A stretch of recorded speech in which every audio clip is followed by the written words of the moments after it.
İslam dinine, акыйдасына, фигына, тасауфқа тиешелүү суроолор болсо берсеңиздер болот. Кагаздар жок экен, да озук эле бере бериңиздер болсо. Кимде суроо бар? Намазга тиешелүүбү? Эч кимде суроо жокпу?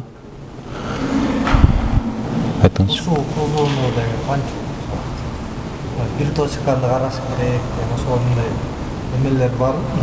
Технология сыяктуу. Түшүнүктүү. Ойду бир жакта болуп атканда ошол жакта.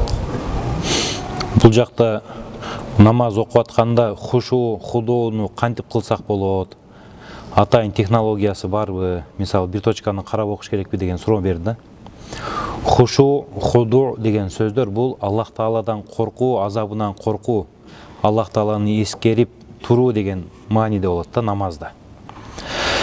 Негизи намаз окулуп атканда маанилерин түшүнүп окуган жакшы. Аны яказа деп коет. Ойдун сергектиги, ойдун мындай эмне жөнүндө болуп атканын билип тургандыгы.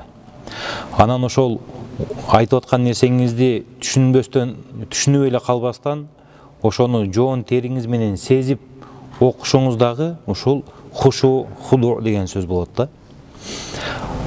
Аны кандай кылсаңыз болот? Бир гана ошол айтып аткан, мисалы Фатиханын маанилерин, зам сүрөлөрүнүн маанилерин билип, ошону жүрөгүңүз менен сезүүгө аракет кылсаңыз, ушундай абал болот иншалла. Бирок андай намаз окубасаңыз, мисалы хушу, худуусу жок эле намаз жок болсо намаз окубай эле койсом жакшыбы, же жок эле намаз окуй бергеним жакшыбы деген суроо болсо, мисалы ошол хушу жок эле намаз окуган, такыр намаз окубай койгондон караганда жакшыраак.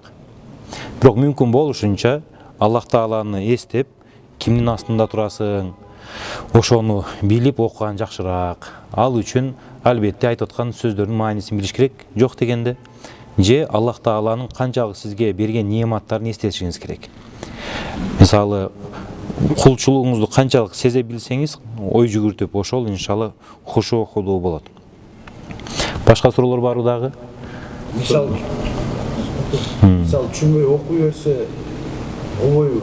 Окуп алган жакшыбы? Ошону айтып атабыз да. Намазды түшүнбөй окуй бергенден көрө окубай койгон жакшыбы десе, жок.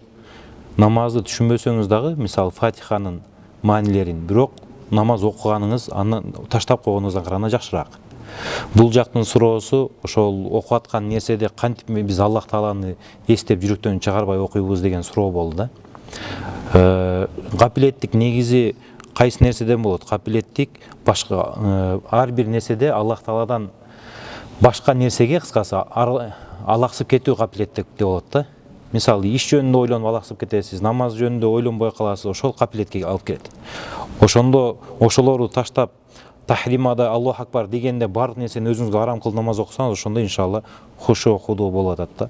Сиздин сурооңуз кандай болду? Асыр намазынын немеси кайсы убакытта чейин окуй берсек болот? Убактысы?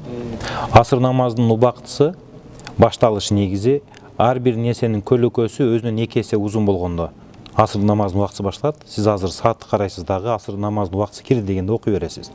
Ага 1 мүнөт, 2 мүнөт мурун калса деле, кирелек болсо окусаңыз намазыңыз өтпөй калат. Айтор убакыт кириш керек. Анан эми асырдын 2 түрүн окуйсуз сиз. Же ошол күнкү асыр намазын окуйсуз. Убакыт өтүп баратат да, күн уже батып баратат. Мындай күн болсо, акыры мындай батып баратса, ошол күндүн убактысын, ошол күндүн асырын окуп атасыз. Ошол кезде эгер күндүн көзү жерге батып кете элек болсо, башкача айтканда Насаат медиада шамга азан айтылып кала элек болсо, анда Аллах акбар деп асырдын убактысына жетишсеңиз, жетиштиңиз иншалла. Бирок анчалык кечиктирип жиберген макруh болот да албетте.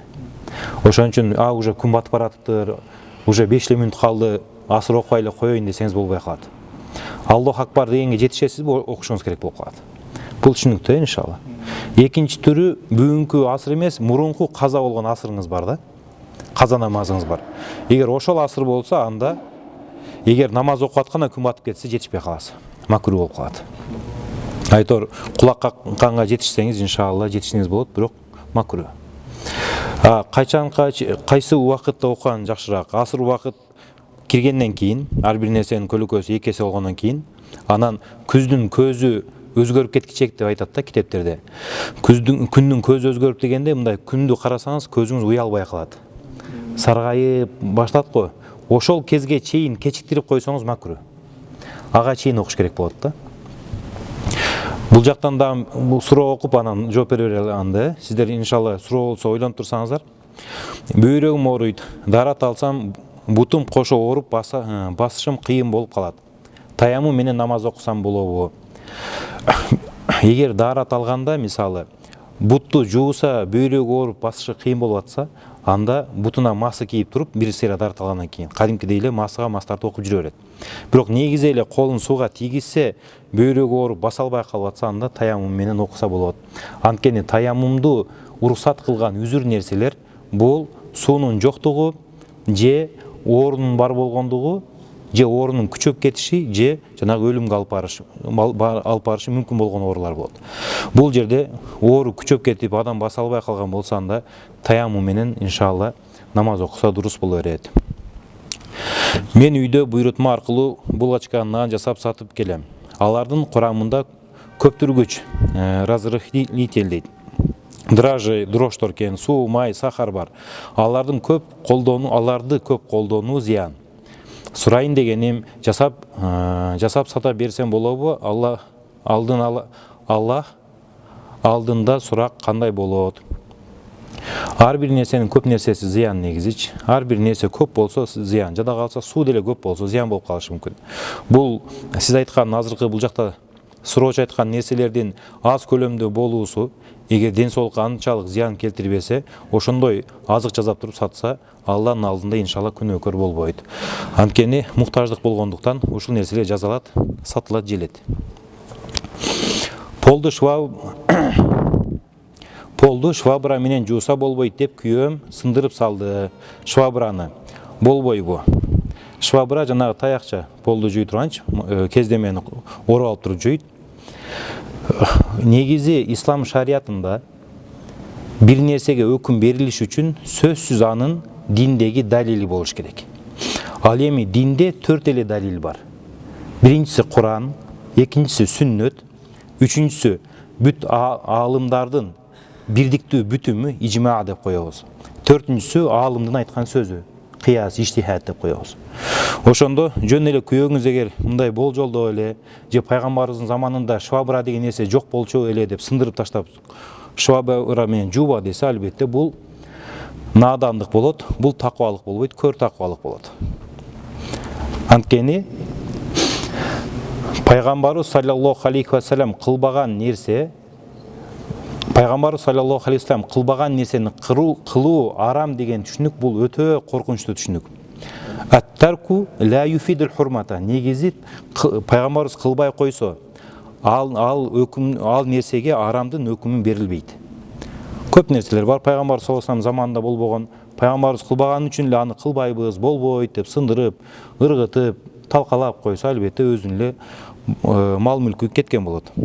Кимде кандай суроо бар да? Намазда имам адашканда кийин өткөндө бир сабакта кечикирип калдым да. Лукма берген туурасында, лукма берген адамда намазы бутулат деген жерден эметип калдым да. Кайсы сабак болчу анда? Мен сабагым эле же башка бирөөнбү? Башка мен. Кечип калып жакшыртпай калдым. Берген адамда намазы бутулат деген кайсы болса деген. Бул жактын суроосу мындай болду. Имам намазда туруп ката кетирип таппай калса, аяттын уландысын. Аркадагы уюган адам ага жанагы эскертип айта турган болсо, уландысын. Ошону люкма деп коет арабча. Ошондо аркадагы кишинин дагы өзүнүн дагы намазы бузулуп калат деген сөз бар. Бул маселе мисалы Шархил Вукая китебинде келет, башкадан китептерде келет. Бирок бунун кандай түшүнсө болот? Негизи намазын сыртындагы адам люкма берсе бузулат. Мисалы адам намаз окуп атат, таппай калды аятты, намаз окубаган сырттагы адам Курандан окуп туруп айтып койду, уландысын. Ошону алып туруп, эстеп туруп айтса, анда бузулуп калат деп айтышат да. Анткени намаздын ичинде үйрөтүү болбойт. Анан бизде эми ушундай дароо айтып кетиш жакшы болбогондуктан, Орто Азия аалымдары эгер имам кечиксе, бир аз убакыт күтөт да. Лукма бербей турат. Таппай калса, берсе, берген адамдын да лукма, анан имандын да намаз бузулбайт. Анткени бул жерде уюган адам өзүнүн намазын сактап калуу маселеси болуп атат да. Бузуп койбош маселеси болду. Кээ бир өлкөлөрдө бар, мисалы, эгер Мисирде окуй турган болсоңуздар, Мисирде имам таппай калып эмес, кичине эле такалып, жөтөлүп калса деле аркадагылар лукма бере берет да. Карылар көп, аларда дароо берет. Ошондой нерсе бизде жакшы эмес, бирок эгер берген болсо лукма бузулбайт иншалла. Эгер ошол лукма берген адам намаздын ичинде имам менен кошо окуп аткан болсо намазды. Чет элде жашайбыз, мечит жок. Намаздын убактысын биле албайбыз. Насат медиада бул шаар жок. Жакынкы шаар 120 километр аралыкта. Ал жактын намаз убактысы белгилүү. Ошо убакыт менен окуй берсек болобу. Жердин кайсы жеринде жашаса деле адам намаз окууну билиш керек да. Ошон үчүн китептерде намаз окуу, баягы намаздын убактылары айтылат. Эгер мындай приложение болбосо, же телефонуңуз өчүп калган болсо, мисалы талаада жүрсөңүз кантип окуйсуз? Демек, именно намаздын убактысын билүү парз. Намаз парз болуп аткандан кийин. Намаздын убактысы кандай? Багымдатта багымдат эки түрдүү атат да. Биринчиси мындай узундан атып, кайра жоголуп кетет, анан туурасынан атат. Ошо туурасынан атканды фажр содик деп коет, чын багымдат дейт. Ошо туурасынан горизонт менен жер агарып башталганда, таң атып баштаганда намаз окуйсуз. Бул багымдаттын башталышы болду, бүтүшү албетте күн чыкканга чейин да. Күн чыгып калдыбы жанагындай, көзү көрүнүп калдыбы, дисктин намаз, багымдат намазы өттү. Пешинин убактысы күн так төбөдө чокуда тургандан кийин батышты карай оогондо пешим намазынын убактысы кирет. Ал жерде файузаваль деп коет, ал нерсени азыр айтпай эле коеюн. Негизи көлөкө кыскарып барып, ары кыскарбай токтоп калып, кайра кошулган момент болот да. Ошол бул көлөкө горизонтко жараша, мисалы, кайсы мамлекет, кайсы горизонтко канчалык жакын болсо, ошончолук көлөкө кичинекей болот. Эгер түндүк жагыраак болсо, узунураак болот. Ошол көлөкөнү эсептебегенде, ошол көлөкөгө кошула баштаганда пешин убактысы башталат. Айтор так төбөдө турбаса, ооп калса бул жака пешин башталды. Ар бир нерсенин көлөкөсү 2 эсе болмоюнча дейт. Жана сиз өзүңүздүн боюңузду билесиз, мисалы. 1,80 боюңуз бар. Анан көлөкө келип кыскарып токтогон жери 30 сантиметр көлөкө кыска болуп калган, анан кайра кошулуп кеткен. 30га 40-50 болуп. Ошентип барып туруп 1,80ге 1,80ди кошсо канча болот? 2,360 болот. 3,60 метрге жанагы кыскарбай токтоп калган көлөкөнү кошосуз 30 сантиметр. Ошондо 3,90 3 метр 90 сантиметр болгондо көлөкөңүз асырдын убактысы кирди, пешин убактысы чыгып кетет. Анан асырдын убактысы күн батканга чейин жанагы айткандай. Анан шамдын убактысы бар. Шамдын убактысы күн баткандан баштап жер караңгы болбосо деле күн батса уже шамдын убактысы кирди. Шамдын убактысы кирди. Анан качан чыгат шамдын убактысы деген маселе бар да. Абу Ханифа рахматуллахи алейхинин айтуусу боюнча күн кичине агыраак болуп туруш керек. Эгер ошо актык кирип кеткен болсо, хумра пайда болсо, мисалы шафак деп коет. Шафак деген жанагы күндүн кызылы, эме шооласы, кызыл шооласы турган кезде шамдын убактысы бар. Ошол кыздын шооласы кетип, капкараңгы болуп, анан асманда жылдыз байлап деп коет. Асманда быдырап жылдыз чыгып кетсе, бир эле жылдыз эмес, бир канча жылдыз чыкса, анан куптандын убактысы кирет. Ушул жерде анан талаш. Ханафи мазхабынын өзүндө талаш. Имам Абу Ханифанын пикири боюнча кичине ак болуп турганда окуш керек болот да. Кызыл кирип, караңгы кирип кеткенде уже окуган жакшы эмес. Убактысы өтпөдү талаш маселе негизи. Абу Юсуф менен Имам Мухаммадтын пикири боюнча жанагы кызыл шоола бар го, ошол кетип караңгы кирмейинче окуй берсе болот пешимди, шамды. Ошон үчүн кээ-биркейлер мисалы 40 минут убактысы бар десе, кээ-биркейлер 12 минут убакыт, 15 минут убакыт бар дейт күн баткандан кийин. Болгонун биз мынтип айтабыз. Китептерибизде ушул эки риваят келиптир. Абу Ханифа рахматуллахи алейхинин мазхабы боюнча, пикири боюнча, жанагы ак кетип баратканда окуп калыш керек, жетишип калыш керек. Ошол ак менен кызылдын аралыгы канча мүнөт болот десе, 3 даража дейт, минутага салганда 12 минут болот да. 12-13 минут болот. Күн баткандан кийин эле ошо 12, 13, 15 минутта окуп койсо ошол убактысы деп Абу Ханифа рахматуллахи алейхи айткан. Ошондо ушул убакыт бүтсө намазың өтпөй калабы деген маселе эмес бул жерде. Ошол убакытта окуш керек деген маселе болот. Эми андан кийин кечигип калса, Абу Юсуф менен Имам Мухаммадта жана кызыл кетмейинче. А кызыл качан кетет экен? 40 минут ар жерде ар түрдүү. Канчалык түндүк болсо, өлкө түндүк жакта болсо, ошончолук узак кетет. Мисалы, Россиянын кээ бир өлкөлөрүндө 2 саат болуп кетиши мүмкүн. Караңгы кирмейинче. Ошон үчүн эң жакшысы жанагы азан айтылар менен дароо шыр окуган жакшы албетте. Анан жанагы 15 минут өтүп кетти, болду, намазым каза болду деп отура берген дагы болбойт. Окуй бериш керек болот иншалла. Өзү фатва жанагы Абу Ханифанын шакирттеринин сөзүнө берилет да. Кызыл кетмейинче окуса үлгүрдүү болуп эсептелет, ошол элге жеңил болот дейт. Ал эми этияттык үчүн ак учурунда окуган жакшы. Булардын баарын эмнеге сиздерге айттым?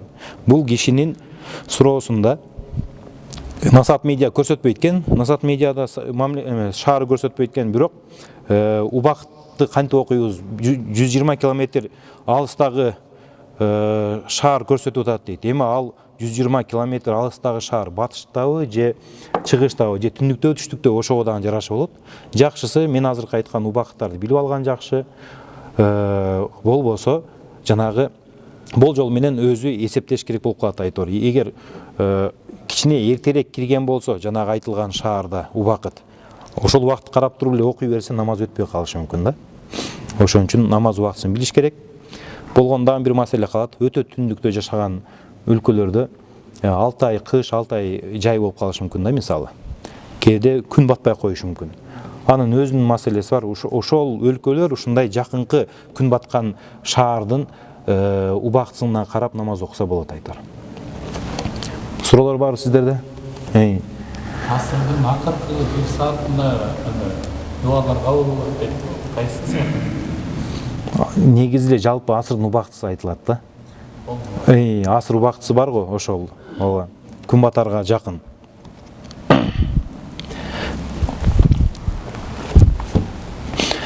Аялдардын буту учуна чейин толук аврат деп эсептелеби же кызыл ашыкка чейинби? Аялдардын буту негизи буттун ушул мол жагын кадам деп коет арабчада. Кадам деп биз кадамды шилтеген айтабыз го, арабта ушул бут. Ошондо кызыл ашыкка чейин аял кишинин буту аврат барып, аврат эмеспи десе Ханафи мазхабында талаш. Кээ бир алымдарыбыз мисалы намазда буттун 4төн 1 ачылып калса, намаз бузулуп калат, ошо кызыл ашыктан бул жагы деген алымдар бар да. Анткени аврат эмес деп алар аял кишинин жүзүн, бетин, анан могул алаканын, колун айтат. Башка жери бар аврат деп айткандар бар. Анан эми мисалы Хашат ибн Абидинде, Дурул Мухтарларда аял кишинин жүзү, алаканы, анан ушул буту кызыл ашыкка чейин аврат эмес деп айтышат да. Айтор, кээ бир китептерибизде аврат деди, кээ бир китептерибизде аврат эмес деди. Бирок ихтияр китебинде намаздын ичинде аврат эмес, намаздын сыртында аврат деп жооп берген. Башкача айтканда, намаз окуп атканда, эгер носкисин кийбей калса, же эгер үстүн жаап турса деле көйнөгү, буту ачылып калса, ана намазы бузулбайт деген сөз бул. Бирок намаздын сыртында болсо, аял кишинин жанагы тулку боюн сүрөттөй турган, семиздигин, арыктыгын сүрөттөй турган нерсе болгондуктан бут. Анан эркектердин шахваты козголо турган нерсе болгондуктан намаздын сыртында же көчөдө жүргөндө байпак кийип жүрүш керек болуп калат. Туурасы ошол да. Анткени аврат деген жада калса намазда ачылып калса бузулат деген алымдарыбыз бар. Ошон үчүн бул жерде жанагы сөздү айтсак жеңилирээк болот. Намаздын ичинде аврат эмес дейбиз, намаздын сыртында аврат. Каза намаздарды байкабай санынан көп окуп койсо эмне болот? Кайра жакшы болот. Мисалы 100 каза намазы болсо, 200 намаз окуп жиберсе каза, эч бир амал текке кетпейт да иншалла. Жада калса бир парз окугансыз, андан кийин дагы бир унутуп калып окуп алсаңыз, экинчи парзы. Биринчи парзыңыз өтүп кете берет, бирок экинчи парзыңыз нафил намазы болуп калат. Аллах Таала иншалла бул намаздарды текке кетирбейт. Элдер толуктай албай атса, бул киши ашырып жибериптир да, машалла. Нафил намаз боюнча нафил намаз окупайт. Ооба. Себеби эмне болот дейсиз? Не окуса болбойт. Асырдан шамдырып окуйт да. Фарз окулат. Жолдо жүргөн окуса болот. Бул мындай. Бул жактын суроосу мындай болду. Асыр намаздан кийин нафил намаз окуса болбойт экен, эмнеге болбойт? Түшүндүрүп бериңизчи дейт да. Өзү ушул өкүмдөрдө, мисалы, эгер биздин ишибиз жөнөкөй эле могул, карапайым мусулмандардын иши, муштахиттер эмес, аалымдар эмес. Ушул аалымдардын айтып койгон эрчү. Себебин билиш бизге милдет эмес. Ошондуктан эң жакшысы ушул убакытта окубайт деди, окубай койгон жакшы. Бирок албетте бунун хадистери бар. Ошон үчүн кошумча намаздар негизи окулушу макру болгон убакыт асырдан кийин, күн батып кеткенге чейин. Анан багымдат намазын парзын окуп алсаңыз күн чыкканга чейин, анан так төбөдө күн турса сүннөт, анан нафил намаздар окулбайт.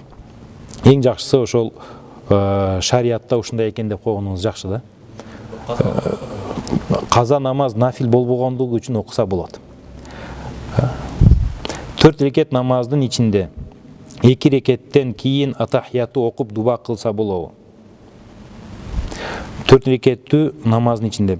Бул суроодо намаз кайсы намаз? Нафилби? Бул жакта таксыры сурагандай, же парзбы айтылган жок, Ошондо экөөнү тең айтабыз. Мисалы, парз намазына 4 рекет парз окуп атасыз. Могу ортодо атахияттын окуйсуз го отуруп алып, 2 рекеттен кийин. Эгер ошол кезде атахиятуга кошуп туруп, Аллахумма солли аля Мухаммадин, салаваттын башы деп койсо, саждат сах кылыш керек. Анткени 3-чү рекетке шыр туруш керек эле, турбай калды деген маселе бар.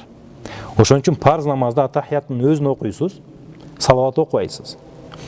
Ал эми нафил намаздарда, сүннөт намаздарда канча рекет болсо дагы, 4бү, 6бы, 8би, эң көбү 8 болсо дагы ар бир 2 рекет бирден намаз болуп эсептелет.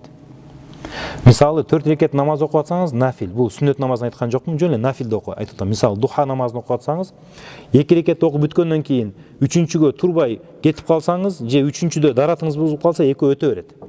Ошон үчүн ушул экөөнүн ортосунда, же тарави намазында мисалы атахиятыдан кийин салаваттагын, дуадан айтсаңыз боло берет. Болгону ошол дуалар баягы адамдын сөздөрүнөн болбош керек. Же макулуктан сурай турган болбош керек. Куранда келген, пайгамбар саллаллаху алейхи ва саллям хадисинде келген дуалар болсо, нафил намаздарда кошсо боло берет. Сиздерде барбы суроолор? Эме жамаатка жетишпей калды да. Жамаат бүтүп калды. Толук бүтүп калды, Ошондо жалгыз окуган жакшыбы, ушундай элдер неме кылып атат да. Ооба. Ал биякта жамаат чогулуп калды да. Түшүнүктүү. Жамаат менен чогуу окуган жалгыз окуган. Бул жактын суроосу мындай болду. Адам мечитке кирсе, биринчи жамаат бүтүп калыптыр. Имам намазын бүтүрүп койду. Ошондо кечип келгендер дагы бир экинчи жамаат болуп окуган жакшыбы, же инфиродий болуп жалгыз окуган жакшыбы деген суроо болду. Ушул маселени текрорул жамаа деп коет. Жамаат кайра кайталап окуш деп коет да. Фик китептеринде макру деп айтылган сөзү бар, жактырылбайт деген. Бирок ошол макру сөзүн, мисалы, Ибн Абидин өзүнүн хайшасында кайсы макруну айтат? Биринчи жамааттай болуп, аля хиатил ула деп келет да, биринчи жамааттай болуп, имамдын ордуна туруп, кадимкидей жамаат тизилип, өзүнчө башка жамаат болуп окуса, биринчиден ал болбойт, макру. Бирок биринчи имамдын ордунда эмес, башка бир бурчунда окуй турган болсо, жалгыз окугандан көрө жамаат менен окуганда жамааттын сообу кадимкидей алынат иншалла. Макрулугу жок. Болгону эмнеге ошо макру деп айткан? Макру дегенде каалашкан эмес аалымдар. Анткени кээ бирде имам жакпай калышы мүмкүн, жамаат жакпай калышы мүмкүн. Анан бир эле айылдын, бир эле махаланын мусулмандары ар түрдүү жамаат болуп кетпесин дегендиктен биринчи жамааттагыдай кылып окуган макру болот. Анан өзүнчө окуса боло берет иншалла. Дос Кредобанк, Симбанк деген приложение чыгып турду. Без поручителей, без ничего кредит берет экен, бирок 60 күндүн ичинде төлөсөң процент кошулбайт экен да. Бирок ошонун ошону алса болот. болобой деген. Адрес Жок, түшүнүктүү. коюп атам да. Доскредобанк бул Доскредобанкта шарият терезеси жок. Негизли толугу менен ал жанагы уруксат берилбеген банктардан да, шариятка туура келбеген банктардан. Ошонун кайсы гана продукциясы болбосун же картасы болбосун, эгер андан счет ачса, андан кредит алса, кадимкидей адаттагы кредит болот дагы, бул шариятка туура келбейт. Мейли 60 күн болсун, мейли 30 күн болсун, мисалы, ошонун ичинде кайра кайтарып берсе, пеня туубайт дей турган болсо деле, башында берип атканда карыз, ал жакта шарт коюлганда, эгер кечиксең, паланча пеня төлөнөт деп. Ошон үчүн башынан эле бул риба, арам болуп калат. Процент кошулса деле. Кошулса деле, кошулбай деле алып келип төгүп койсоңуз деле арам болот. Бул жанагы ломбард сыяктуу да. Ломбардка бир буюмун алып барып туруп, мисалы 15 күнгө акча аласың го. Андан 15 күнүн ичинде кайра келип, ошол акчаны эле берип, бир тыйын кошпой үстүнө буюмуңду алсаң деле ошол арам иш болот. Бул жактан бир суроо коюн, анан сиздикинен баштайлы, тасыр иншалла. Бул жакта күтүп калышат да просто жооптордучу. Бир адам $10,000 бир комнаталык помещение алды. Аны стоматология кылып арендага берди. Зекетти $10,000 береби же арендадан түшкөн пайдасынан береби? $10,000 дагы бербейт. Эми үйдүн кунунан, андан дагы зекет чыгарбайт, и арендадан дагы зекет чыгарбайт, ижарадан. Эмнеден чыгарат анда? Бул акчалай жанагы кирешелер, мисалы үйлөрдү, помещенияларды берген да, арендагачы. Ошолордон түшкөн кирешелер, анан башка өзүнүн кылган соода сатыгы бар, баары агып келип бир жерге куят.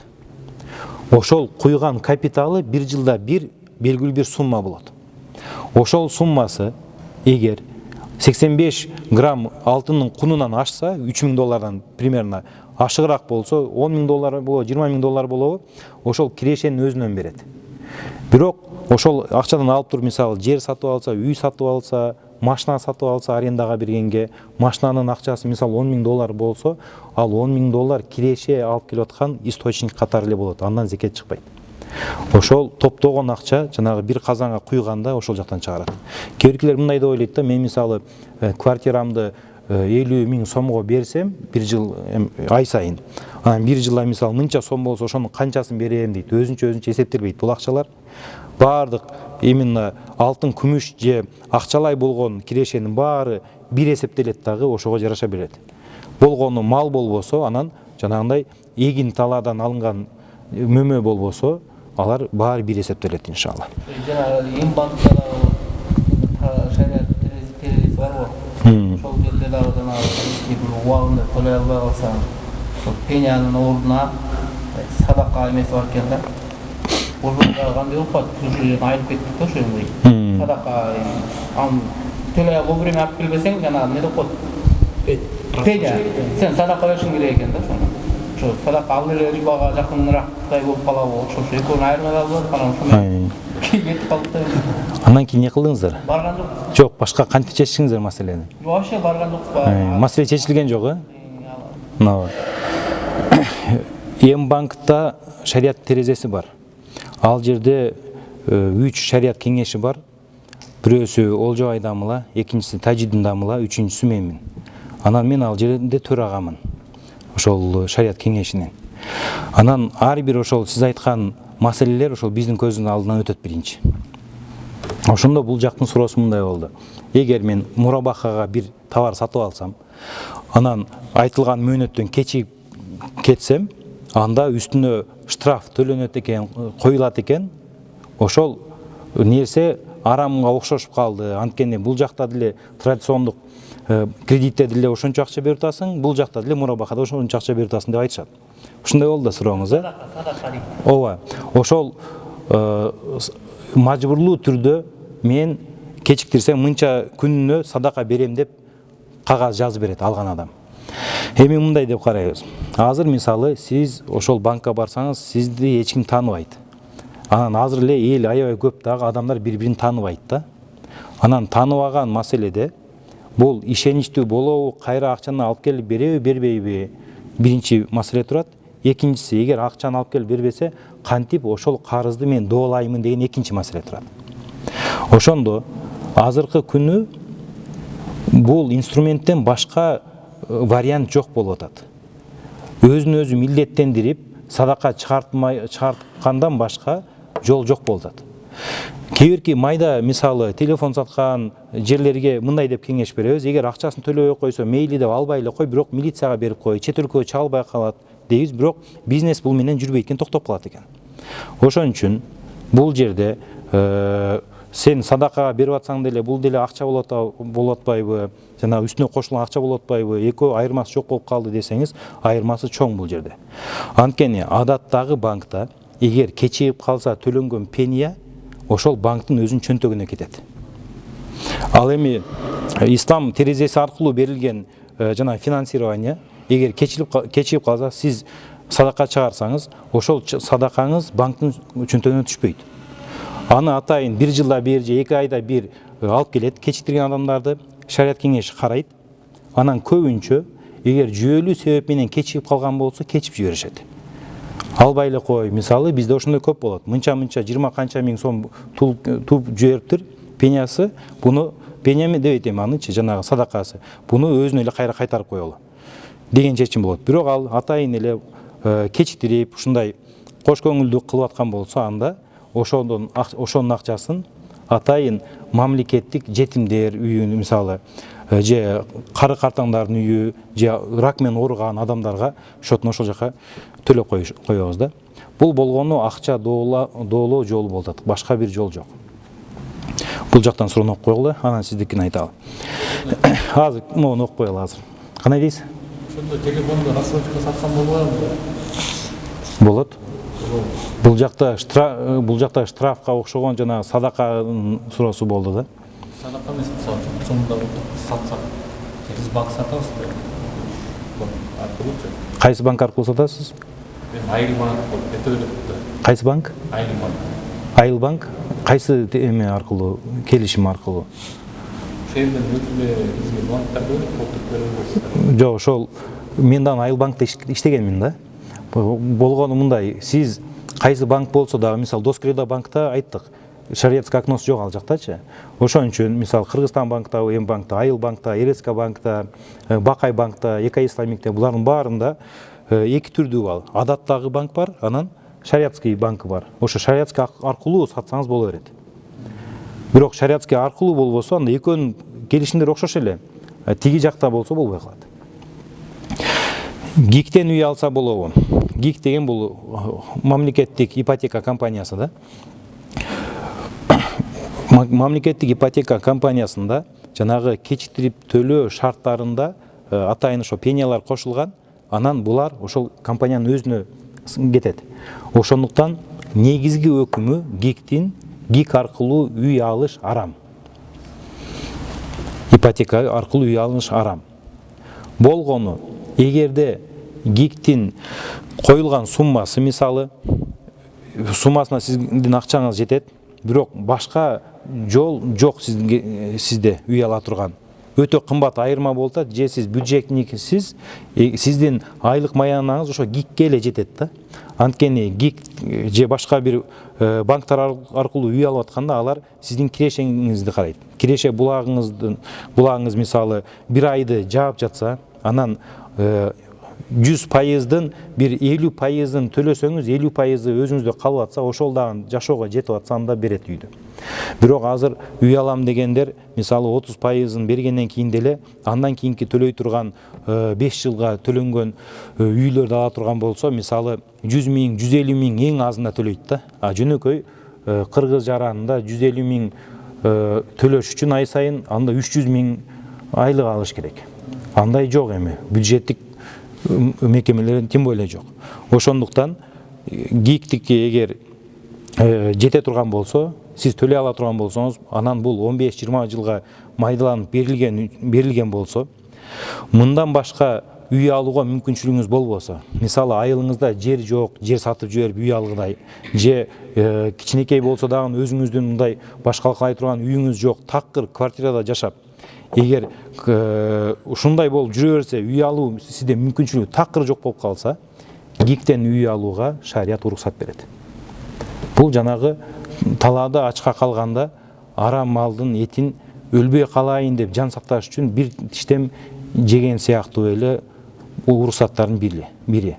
Адалдап жиберген жерибиз жок бул жерде, адал барыңар ал деген жерибиз жок бул жерде.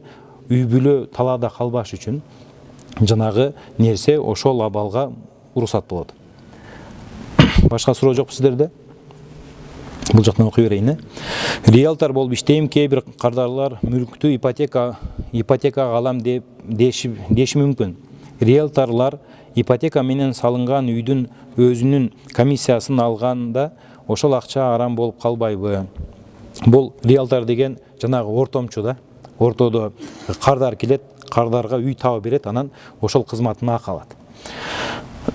Кардар кандай жол менен акча тапты, сиз аны териштирип биле албайсыз. Балким ага банк алып берип атат ипотека аркылуучу. Ошондуктан сиздин эмгегиңиз үй таап, үйдү тапшыруу. Ошол эмгегиңиз адал болгондон кийин, ошол эмгек үчүн алган акыңыз дагы адал. Ал эми аркы жакта ал адам кайсы жол менен ошол акчаны тапты, сиз билбейсиз. Ошондуктан бул риэлторлор үчүн акы алса иншалла шариатта уруксат. Нух алейхиссаламдын ысымын уул бала койсо болобу? Нух алейхиссалам пайгамбарлардын баарынын ысымдары бул улуу ысымдар, аттар. Анан негизи пайгамбарлардын аттарын балага койгон жакшы да, мустахаб нерсе. Болгону Нух деген сөз Нах деген сөзгө жакын. Нах дегенде араб тилинде мындай өкүрүп ыйлаган адамды айтат да, улам эле ыйлап жүрө берген, көп ыйлаган адамга Нах деп коет.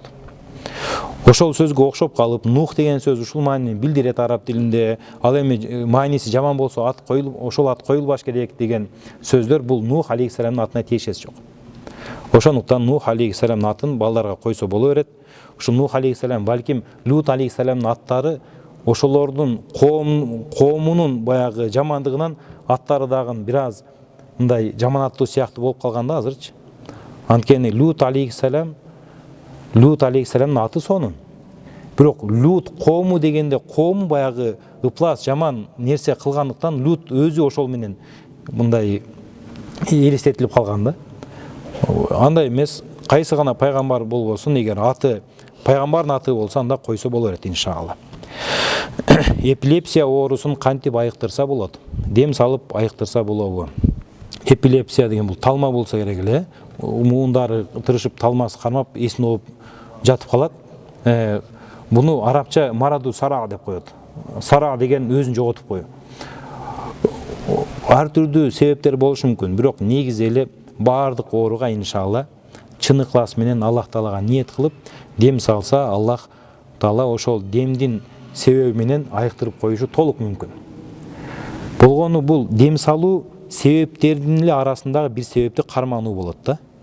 Мисалы, ичиң ооруп атса, дары ичсең ал деле себеп, дем салсаң ал деле себеп. Ошон үчүн дем эле салып дарыланбай коюш керек, же дарылангандан кийин дем салбаш керек, анын кереги жок деген жок. Кадимкидей себептерди аткара бериш керек иншалла.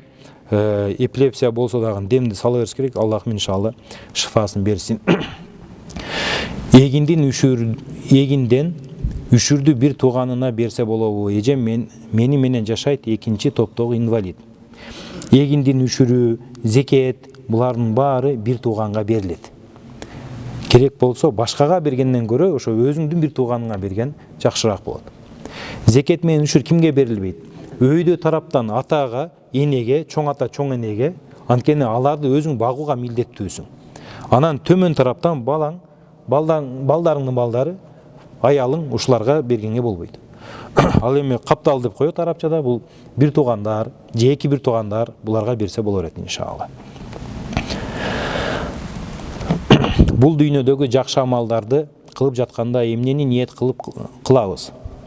Алла Тааланын ыраазычылыгы үчүн кылабызбы, же сооп алуу ниетинде кылабызбы?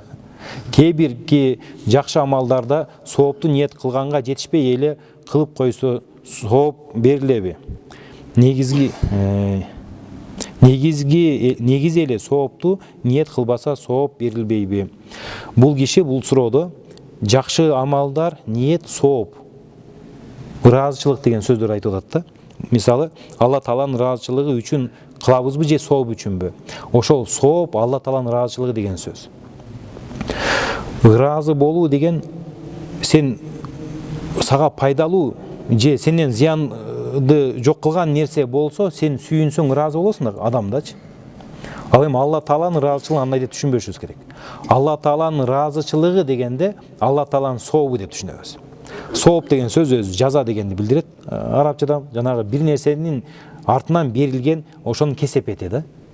Жакшылык кылдым, Алла Таала сооп берет. Алла Таала ыраазы болот. Ыраазы болот деген сөздүн мааниси ал сооп берет деген сөз. Эми ниет. Ниет деген бул адамдын максаты. Бир нерсени максаттуу түрдө кылган нерсени ниет дейбиз. Анын орду албетте жүрөк менен адам ниет кылат, атайын тил менен айтыш шарт эмес. Жакшы амалдар өзү түпкүлүгүнө жакшы амалдар болуп бөлүнөт, анан башка бир себептен улам жакшы амалдар болуп бөлүнөт да. Мисалы, жума намазга келүү. Бул жакшы амал да. Бирок жума намазга атайын келип туруп, бирок жума окуган адамдар карап туруп, окушат экен деп эле намаз окубай койсо, ошол келгендиги үчүн сооп алабы? Сооп албайт да. Демек, башка бир нерсенин себебинен жакшы болгон амалга бул ниет керек. Ниет керек, анан экинчи маселе аткарылыш керек. Жакшы амал өзү аткарылыш керек. Ал эми өзү түпкүлүгүндө жакшы амал болгон, мисалы бирөөгө бооруң ооруу, жада калса хадистерде бар го, пайгамбар саллаллаху алейхи вассалам бир бузуку аял мышыкты суусагана сугарып койгондугу үчүн мисалы бейишке кирет, туурабы? Ошол сыяктуу өзү негизи түпкүрүндө жакшы болгон амалдарды кылса, иншалла, кылгандыгы үчүн эле сооп берилет. Мисалы, же нагыз ибадат болуп калышы мүмкүн.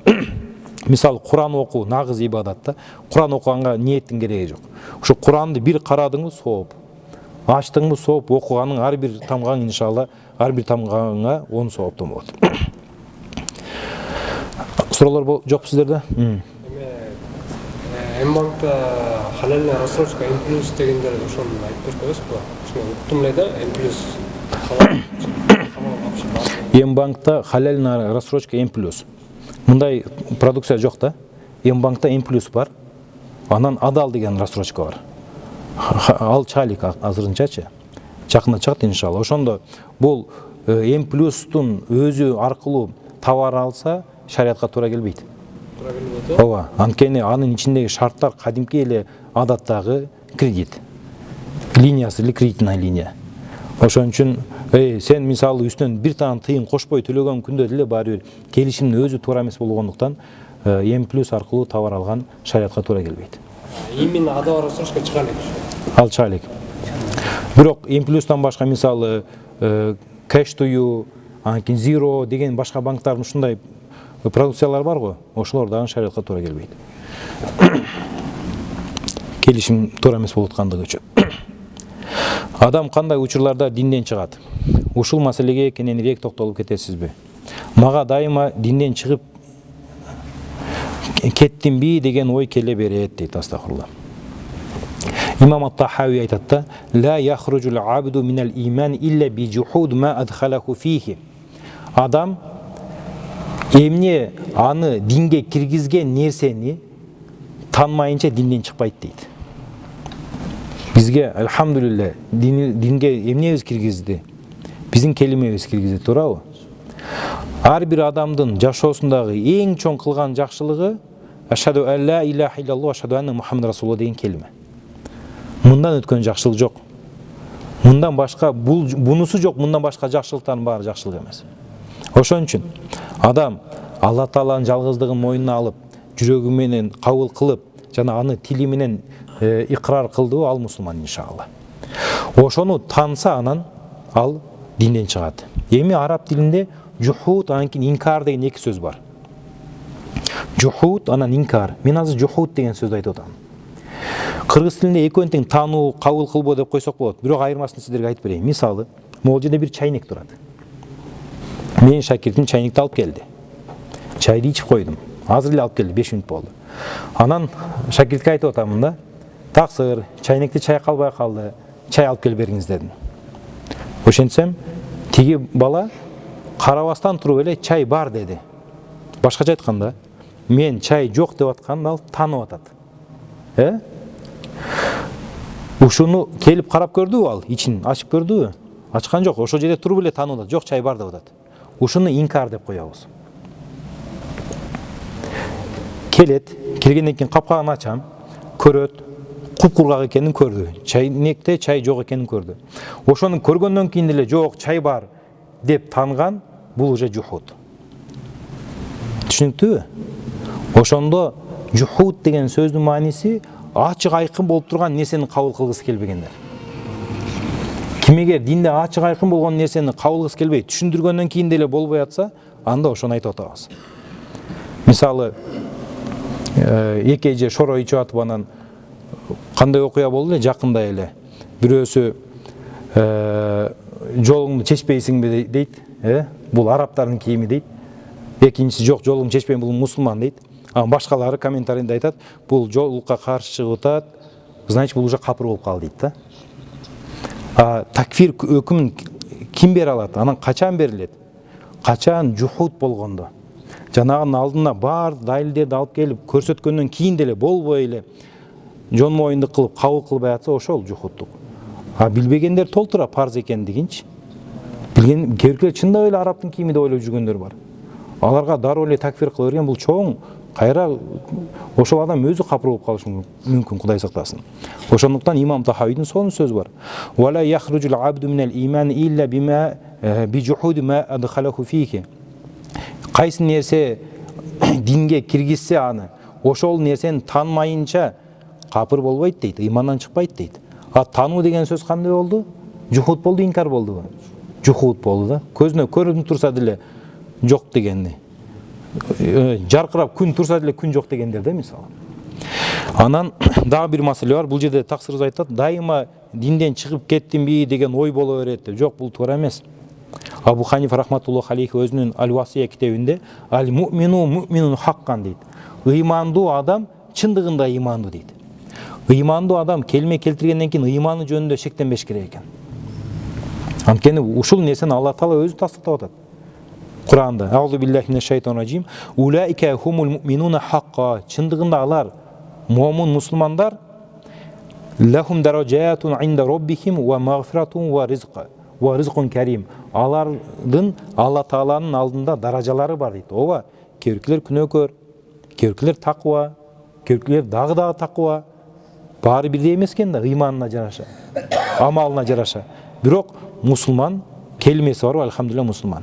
Өзүнүн мусулман экендигине шектенбеш керек экен. Суроо жокпу сиздерде? Жана эме аль-бала аль-бара деген тууралуучу. Ошол тууралуу. Азыр аны убакыт жетпей калат, кийин түшүндүрөлү иншалла. Бир аз саясий болуп кетет, жок, аны кийин түшүндүрөбүз иншалла. Малдын кургап калган нажасаты денеге же кийимге тийсе, ошол жер нажас болуп эсептелеби? Малдын кургап калган нажасаты бул кык да.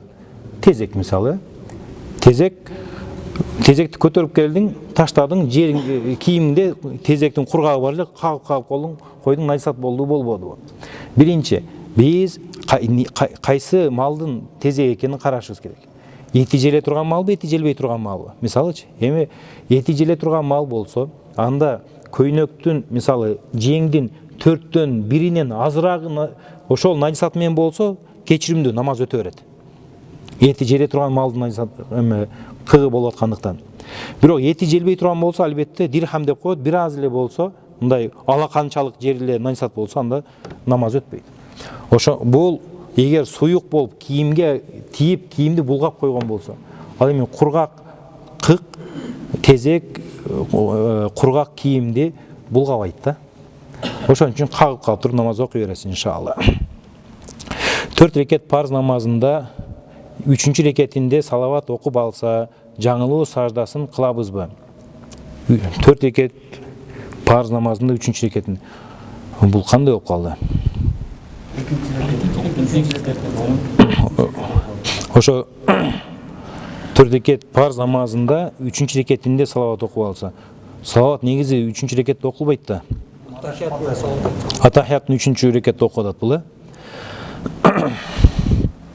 Егер 4 рекеттүү парыз намазында экинчи рекетте атахиятуга отурбай, үчүнчү рекетке туруп кеткен болсо, анда карайт. Эгер туруп баштаганда жерге жакыныраак болсо, дароо отуруп алыш керек. Эгер турганга жакыныраак болсо, турат, кайра отурбайт. Анан үчүнчүдү окубайт, төртүнчүсүндү кадимкидей бүтүрөт. Анан эң аягында жаңылуу саждатын, саждат сахвды кылып коет, ошол менен иншалла намазы дурус боло берет. Ушул жерде эмне дүйрүнө байкап калды. Сажда жасап болупту. Бияка отурду, салам берип, ага айтып калды. Эки жакка салам бергенде намаздан чыктым да. Саждат Кайра сажда жасап койгон. Саждату сах кылуу үчүн канча жака салам бериш керек? Бир эле жакка же эки жаккабы деген суроо болуп атат да. Сажда сах деген унутуп калган нерсеси үчүн эки жолу кайра сажда кылуу. Бирок эмнени унутуп калса, важипти унутуп калсаңыз, сүннөттү унутсаңыз кылбайсыз. Рукунду унутуп калсаңыз негизи намазыңыз бузулду. Бирок важиптер бар, мисалы 18 важип бар. Ошонун бирөөсүн унутуп калсаңыз, ордун жылдырып жиберсеңиз, анда эки жака бергенден кийин, ордуңуздан туруп кете элекке чейин, башка бирөөгө сүйлөгөнгө чейин эстеп кетип, кайра сажда кылсаңыз жетиштиңиз, намаздан чыкпайсыз. Намаздан башка нерсе менен алек болуп кетмейинче, сажда сах эгер сизге важип болсо, намазыңыз бузулбай турат. Бир гана бирөө эскертип койсо, намазыңыз бузулуп калат, же өзүңүз сүйлөп, же көкүрөгүңүз мисалы кыбыладан бурулуп кетсе, намазыңыз бузулуп калат. Бирок эки жака салам берип, дароо эстеп кетсеңиз, кайра сажда сах кылдырып, намазыңызды толуктай бересиз иншалла. Эми экинчи маселе. Эгер сажда сах кылыш керек болсо, анда бир эле жака салам берилеби, эки жака салам берилеби деген маселе бар. Ошо жакшысы бир жака салам берет дагы, андан кийин кайра сажда сах кыла берет иншалла. Эки жака салам берип алса деле намаз бузулбайт деп айттык. Эркек киши аялына кайда бара турганын айтуусу милдетпи дейт. Бул милдетчилик качан келет? Ким кимдин карамагында, ким кимдин валийи ошондо. Мисалы, аял киши эркектин карамагында. Эркек киши аялга жоопту. Ошол кезде аял ар бир кадамын күйөөсүнө айтып жүрүш керек мисалы. Бирок эркек киши айтууга милдеттүү эмес. Канча минут калды, карап коесуздарбы? Азыр. Бүтүрүп коелу, бул жакта аз эле калды. Эркек киши аял окудук, күйөөсүнө айтпай садака берсе болобу? Күйөөсүнө айтпай садака берсе болот, эгер садака адаттагы садака болсо, бир аз акча болсо. Бирок көп суммада садака берсе албетте уруксат эмес. Күйөөсүнүн акчасы болсо эгер. Намаздын убактысына канча мүнөт калганда окуй берсе болот? Муктаждыкта окуй берсе болобу? Жана кандай? Себеби биз Россияда иштейбиз. Түшкү тамак маалында пешимдин убактысы кирет 12-ден 38 өткөндө. Чоң агалар 10 мүнөт калганда эле азан айтып намаз окуй беришет. Бизге болот уруксат, биз мусапырбыз, башка өлкөдө иштеп жүрөбүз деп ушул нерсе туурабы? Бул нерсе туура эмес. Ар бир намаз өзүнүн убактысы киргенден кийин гана аткарылышы шарт. Ага чейин эгер намаз окулган болсо, анда ал нафил болуп эсептелет, бирок милдетинен кутулбайт. Ошон үчүн мусапырлык намаздын убактыларын өзгөртпөйбү? Биздин мазхабта убактыларын өзгөртпөйт. Биздин мазхабта 5 маал намаз бар, 5 маал намаз ошо мусапыр болсоң деле калат. Башкалар мисалы пешим менен асырды бир окуп коюшу мүмкүн, куптанда шам менен куптанды бир окуп коюшу мүмкүн. Жок. Бизде ар бир намаз өз убагында окулуш керек. Аллахым баарыңыздан ыраазы болсун. Амин. Allahümme zidni ilmen nafi'an ve rizqan vasi'an ve amelen mutakabbalan ve şifa min kulli da' bi rahmetike ya erhamer rahimin.